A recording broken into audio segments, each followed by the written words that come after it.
이름이 어려워서 죄송합니다, 위원장님.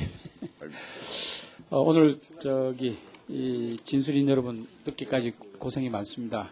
우리 국회가 비효율적으로 운영되다 보니까 여기 와 계신 선생님들께 이렇게 본의 아닌 피해를 입히게 돼서 대단히 죄송스럽다는 말씀 먼저 드리겠습니다. 특히 네 분의 교수님들 수업도 있는데 이렇게 끝까지 남아 주셔서 고맙고요. 또 이현주 선생님, 조혜주 실장님 이렇게 끝까지 이렇게 도와주셔서 고맙습니다. 재외국민 투표권에 관련해서 제가 몇 가지 여쭤볼까 합니다. 재동포의 오랜 수건이었던 재외국민의 국내 투표권 부여는 해외 인적 자산 개발 측면에서 굉장히 중요하게 생각을 하고 있습니다. 그래서 현 시점에서 그동안 제한되어 왔던 우리 국민의 기본권을 회복했다는 점에서 대단히 소중하고 역사적인 의미도 있다. 또 한국 정치가 한 단계 성숙해졌다. 이렇게 평가를 받을 수도 있겠습니다.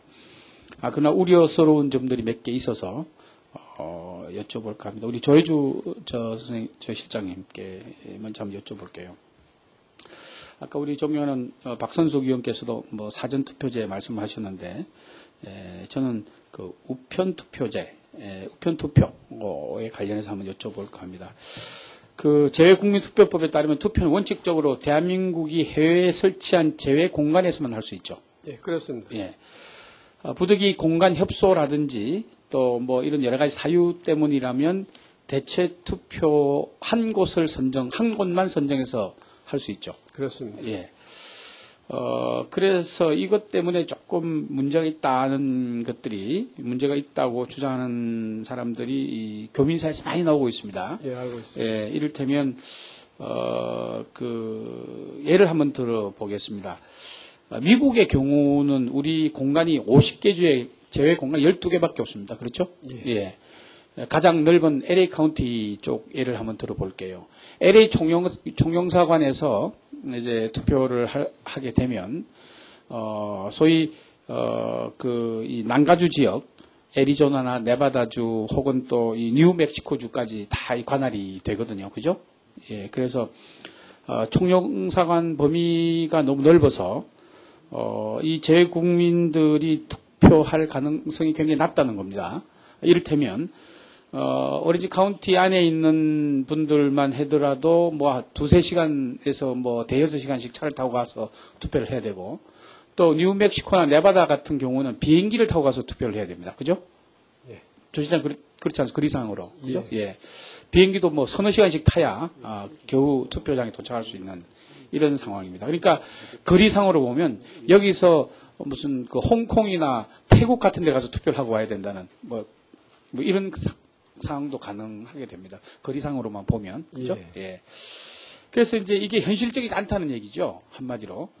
그래서 학업이나 생계를 포기하고 투표를 하러 가야 된다는 이런 얘기가 많이들 나옵니다. 그래서 시간적으로 또 경제적으로 부담이 너무 커서 이런 투표의 실효성이 없다. 또 바꿔 얘기하면 공관 비상주 국가 이런 데에서는 투표할 수 있는 방법이 없습니다. 조선 그렇죠? 예. 예. 자, 이런 거를 보면 이 재외국민 우편 투표 같은 것이 꼭 있어야 되겠다는 생각이 듭니다. 우리 선관위에서 요 근자에 해외에 출장을 한번 다녀오신 적이 있죠? 예. 그 문제 때문에 그러시죠? 네, 전체적인 재외선거 관리 준비를 위해서 실태 파악을 다녀왔습니다. 예. 거기서도 보면, 제가 파악한 바로는, 우편 투표, 재외국민의 대부분은 공간 투표를 불편하고 비경제적이며 투표소 접근성이 떨어져서 투표 참여를 어렵게 만든 것이므로 우편 투표 도입을 희망하고 있다는 요지의 결과 보고서를 한번 작성한 적이 있죠. 예. 제가 이 공부를 좀 했는데, 그래서, 재외국민 우편 투표가 필요하다는데, 저도 의견을 같이 합니다. 그래서, 실장님, 우편 투표 도입 문제에 대해서는 어떤 무슨 보관이나 계획이나 이런 게 있는지 조금만 간단하게 설명을 좀 해 주시죠. 이제 우편 투표 도입 부분에서는 지난번 그 재선거 도입 실장님 죄송합니다. 제가 시간 때문에 예. 요건 제가 일괄 예. 다 한다음에 한꺼번에 해주시면 제가 예. 시간 절약이 되겠습니다. 같이 두 번째 질문도 있으니까 같이 좀 해주십시오. 그 다음에 또 하나는 그 재선거가 시행된 국외에서 국내와 달리 우리 정부의 공권력 행사가 제한적이고 감시 기능이 약해질 수밖에 없기 때문에 재선거의 공정성 확보에 관한 문제를 한번 또 짚어보고자 합니다.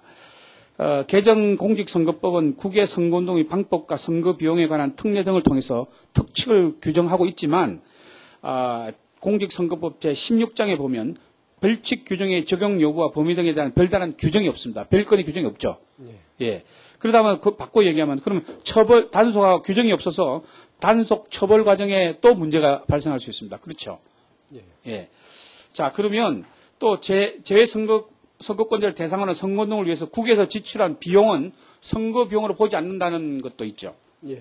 예. 그러면 자 보십시오. 선거 비용에 대한 특례는 자칫 잘못하면 재외 선거 비용의 부정 지출, 초과 지출 뭐 이런 것으로 허용되는 것으로 인식될 수 있습니다. 그렇게 하면 안 되겠지만 처벌 규정이 없으니까. 그래서 이를 선관위에서 효율적으로 규제할 수 있는 방법도 함께 좀 답변을 좀 해주시고요. 이게 7분이라고 한정이 돼 있어서 두 개를 한꺼번에 같이 좀 답변해 주시고. 그 다음에 우리 임성호 선생님께 한번 여쭤보겠습니다. 매니페스토 관련인데요.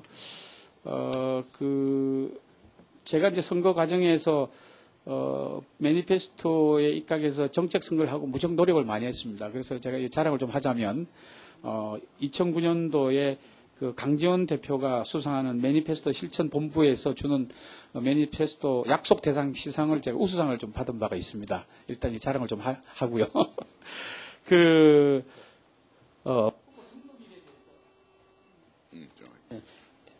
후보 등록일에 대해서 한번 여쭤볼게요. 후보 등록일을 20일도 안 챙긴, 저 같은 경우도 후보 등록일을 20일도 안 남긴 채 공천을 받았습니다. 그러다 보니까, 물론 공천 과정이라는 것이 매우 복잡하고 뭐 여러 가지 어려운 점, 또 정치적으로 고려해야 될 점이 굉장히 많이 있습니다. 그런 것도 있지만, 이 공천이 늦어지면 유권자들의 그 선택된 그 선택권 제한과 후보자들의 선거 운동권 제한 뭐 이런 것들 때문에 유권자들이 후보자들에 대한 역량이나 공약 확인, 그 다음에 뭐 인간성 뭐 이런 것들 다 종합해서 이제 그 투표를 하지 않습니까? 이제 그런 것을 판단할 수 있는 기간이 짧다는 거죠. 그래서 합리적 평가를 하기 어려워진다.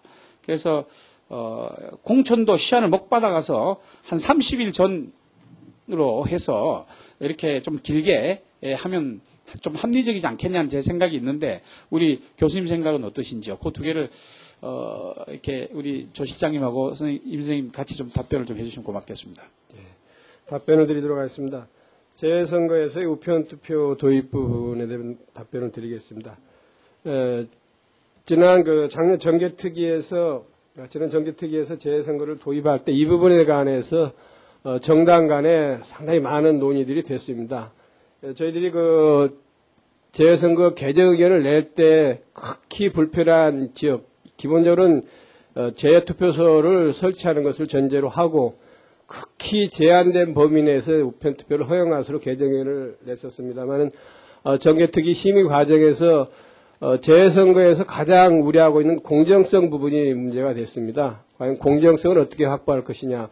우편투표를 하는 경우에 이제 집에서 하게 되는데 그럴 경우에 후보자 매수라든지 대리투표라든지 그런 것을 실질적으로 막을 방법이 있겠느냐. 그런 부분에 대해서 많은 염려들이 계셨고 우선 재외선거가 도입되기 때문에 우선 공정성 확보를 우선적인 아마 가치를 두고 서로 여야 간에 심의를 하신 것 같습니다. 그래서 일단 그러한 문제점들은 다 충분히 인식을 한 상태에서 그래도 효과적으로 지금 재선거에서 공정성을 확보하는 방안이 없으니까 일단 공간투표소만을 한번 해보고 또 앞으로 그 문제점이 생길 경우 또 다른 해결책을 찾자는 아마 취지로 여야 간 합의에 의해서 정개특위에서 결정이 된 것으로 알고 있습니다. 그래서 이 부분에 대해서 여야 간의 결정된 사안에 대해서 선거관리 입장에서 어떤 의견을 말씀드리기가 상당히 어렵다는 말씀드리고 다만 그러한 문제점이 있다는 것은 저도 의원님과 같이 동감하고 있다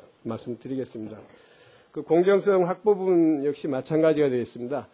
지금 현재 현행 저희들 수사기관에서 가지고 있는 그 어떤 모든 권한을 다 합해도 현재 그 외국은 저희들이 주권이 미치지 않는 지역이기 때문에 수사기관이 가서 수사를 할 수가 없습니다. 현재 있는 형사사법공조나 범죄 인도조합, 영사에 의한 녹취지도 정도가 현재 있는 방법인데 법무부에서 그동안에 TF팀을 구성해서 연구한 바에도 그러한 제도는 사실상의 효과가 없다. 그런 결론을 내리고 있습니다. 그래서 이 부분에 관해서는 별도로 새로운 선거법을 만들지 형법의 어떤 규정을 해서 재선거 사범에 대해서 별도의 좀 특칙을 두는 게 필요하다는 게 저희도 그렇고 법무부의 의견인 것으로 알고 있습니다. 이 부분에 대해서는 앞으로도 많은 검토가 있어야 될 것으로 보여지고요. 아까 선거 비용을 예를 들어서 외국 보지 않는 부분들은 이게 상당히 심각한 문제가 있을 수 있습니다. 현재 선거 비용 제한액의 200분의 1을 초과하는 경우에 당선 무효가 될 수 있습니다. 근데 외국에서 선거 비용 부분을 저희들이 현실적으로 파악이 불가능합니다. 아까 단속이 어려웠듯이 외국에서 비용 지출한 부분 자체가 파악이 안 되기 때문에 그러한 부분들이 선거 비용으로 볼 경우에 또 다른 나중에 당선 무효에 해당할 수 있는 초과 비용 지출 부분에 대해서 또 시비 소지가 많이 있기 때문에 그러한 측면에서 지금 외국에서 선거 비용 부분은 저희들이 선거 비용으로 보지 않도록 그런 지난번 개정을 재선거제도 이렇게 도입이 되었습니다. 그래서 이러한 부분들을 좀 감안해 주시고요. 어떤 저희 선관위에서는 가장 고민하고 있는 게 바로 공정성 확보 부분입니다. 그래서 현재 총리실, 외교부, 그다음에 행안부, 법무부 등 유관 부서와 함께 협의회를 구성해서 지속적으로 대책회의를 가지고 방안들을 찾고 있습니다. 그래서 저희들도 이러한 방안들이 그런 제도적인 방안이라든지 실제적으로 우리가 그 부분을 할 수 있는 법. 지금 저희 선관위에서 우선 최소한 재외국민이 많이 있는 지역엔 우리 선관위 직원이 그래도 현장에 나가서 사전에 그런 예방 활동을 하고 홍보를 하고 만약의 경우 혹시 이법행위가 있는 경우 저희들이 제한된 범위에서나마 증거 수집을 해야 나중에 수사기관에 고발한다거나 할 수 있기 때문에 저희 직원을 최소 규모라도 제 공간에 보내서 그러한 부분을 관장을 해야 된다고 생각을 하고 있습니다. 그래서 그러한 부분들 다각적으로 지금 검토하고 그런 대책들을 세워나가고 있는 중입니다. 우리 실장님, 이제 제 생각을 하나 말씀을 드릴 텐데요.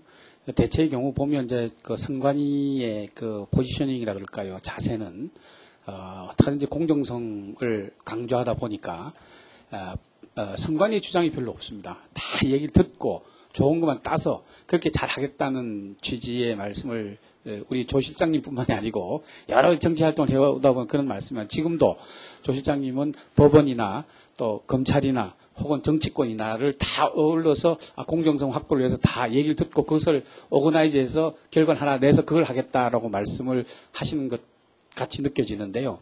물론 그것도 좋은 방법이죠. 그렇지만 제가 보기에는 선관위가 주도적으로 앞장서서 이렇게 해야 된다고 하는 본인의 목소리, 그러니까 조 실장의 목소리라기보다 선관위의 목소리 있어야 돼요.